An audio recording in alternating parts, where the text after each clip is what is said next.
नमस्कार बंधुरा गल्पे इतिहास चैनेले आपनादेर सकलके स्वागत जानिए शुरू करते चलेछि आजकेर नतून भिडियोटी। भारतेर इतिहास ऐतिह्य एवं संस्कृतिर संगे परते परते मिशे आछे मंदिर। शुधुमात्र धर्मीय गाम्भीर्य नय, स्थापत्य शैली एवं दृष्टि नान्दनिकतार दिक थेकेओ एई मंदिरगुली एक एकटी दृष्टान्त हये रयेछे। आज बोलबो एमनई एक मंदिरेर कथा, तामिलनाड़ुर तांजावुरेर बृहदेश्वर मंदिरेर कथा। नाना घटनार साक्षी हजार बछरेर एई पुरानो नटराज मंदिर। मंदिरेर भेतरे आछे 5 मीटार लम्बा नृत्यरत शिवेर मूर्ति। मंदिरटी चेन्नई थेके 350 किलोमीटर दूरे कावेरी नदीर दक्षिण तीरे अवस्थित। ঐতিহ্যবাহী এই মন্দির তৈরি করা হয়েছে দ্রাবিড় স্থাপত্য রীতির অনুকরণে।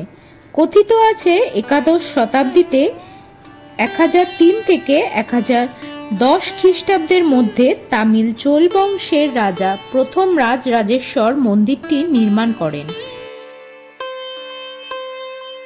মন্দিরের মূল বিগ্রহের উচ্চতা 3.7 মিটার। এছাড়াও রয়েছে মন্দিরের মূল ফটকে 16 ফুট লম্বা ও 13 ফুট চওড়া নন্দীর মূর্তি। ইতিমধ্যেই এই মন্দিরটিকে ওয়ার্ল্ড হেরিটেজ সাইটের তকমা দিয়েছে ইউনেস্কো। তাদের খাতায় এটি গ্রেট লিভিং চোলা টেম্পলস হিসাবে চিহ্নিত। প্রথমে মন্দিরটির নাম ছিল রাজরাজেশ্বরম। সমস্ত উৎসব ও ধর্মীয় অনুষ্ঠানের কেন্দ্রবিন্দু ছিল এই মন্দির। পরে মারাঠারা এলাকা দখল করে এবং মন্দিরেরও কিছু পরিবর্তন ঘটায় এবং মন্দিরের নাম পরিবর্তিত হয়ে বৃহদেশ্বর মন্দির রাখা হয়। মন্দিরের নির্মাণ শৈলী অপূর্ব। বিশাল সব গ্রানাইট পাথর কেটে গোটা মন্দির তৈরি করা হয়েছে। বস্তুত এটি বিশ্বের প্রথম মন্দির যেটি সম্পূর্ণভাবে গ্রানাইট পাথরে তৈরি। এই মন্দির নির্মাণে 1,30,000 টন গ্রানাইট পাথর ব্যবহার করা হয়েছিল বলে অনুমান। বৃহদেশ্বর মন্দিরের চূড়ার উচ্চতা 216 ফুট, যার মাথায় রয়েছে গ্রানাইটের প্রায় 80 টন ওজনের একটি গম্বুজ।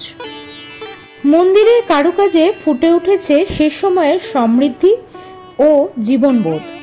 অথচ মন্দির চত্বরের প্রায় 100 কিলোমিটার ব্যাস অবধি কোনো গ্রানাইট পাথর পাওয়া যায়নি। তাহলে মন্দির নির্মাণের জন্য এত গ্রানাইট পাথর এলো কোথা থেকে? আজও সেই প্রশ্নের উত্তর জানা নেই। সবথেকে বড় বিষয়, গোটা মন্দিরটি তৈরি হয়েছে ইন্টারলকিং পদ্ধতিতে। ব্যবহার করা হয়নি কোনো প্লাস্টার, আঠা বা সিমেন্ট। এই এলাকায় 6টি বড় বড় ভূমিকম্প হয়ে গেছে। এরপরও মন্দিরটি কোনোরূপ ক্ষতি হয়নি। এই মন্দিরটি নির্মাণে কোনোরূপ মাটি খননও করা হয়নি। ভিত ছাড়াই তৈরি হওয়া 216 ফুট উচ্চতার মন্দিরটি আজও দাঁড়িয়ে আছে স্বমহিমায়। এই মন্দিরের আরো একটি বিস্ময়কর ঘটনা হলো, মন্দির এমনভাবে নির্মাণ করা হয়েছে যে বাইরে কোথাও এর কোনো ছায়া পড়ে না। এর ছায়া শুধুমাত্র মন্দিরের উপরেই পড়ে।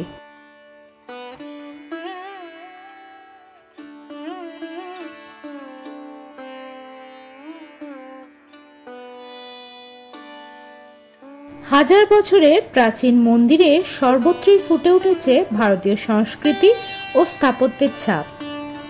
মন্দিরের বাইরের দেয়ালে সুসজ্জিত ভারতনাট্যমের 81টি ভঙ্গি খোদাই করা রয়েছে, যা দক্ষিণ ভারতের স্থানীয় এক ধ্রুপদী নৃত্য।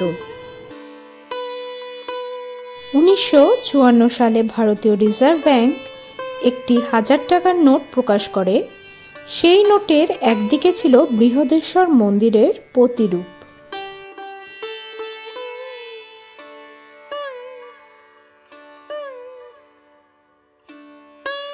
তাহলে বন্ধুরা, কেমন লাগলো আজকের ভিডিওটি তা কমেন্টস করে অবশ্যই জানাবেন। লাইক এবং শেয়ার করতে ভুলবেন না এবং পরবর্তী ভিডিও আপডেট পাওয়ার জন্য অবশ্যই চ্যানেলটি সাবস্ক্রাইব করে পাশে থাকবেন। দেখা হবে পরবর্তী ভিডিওতে। নমস্কার।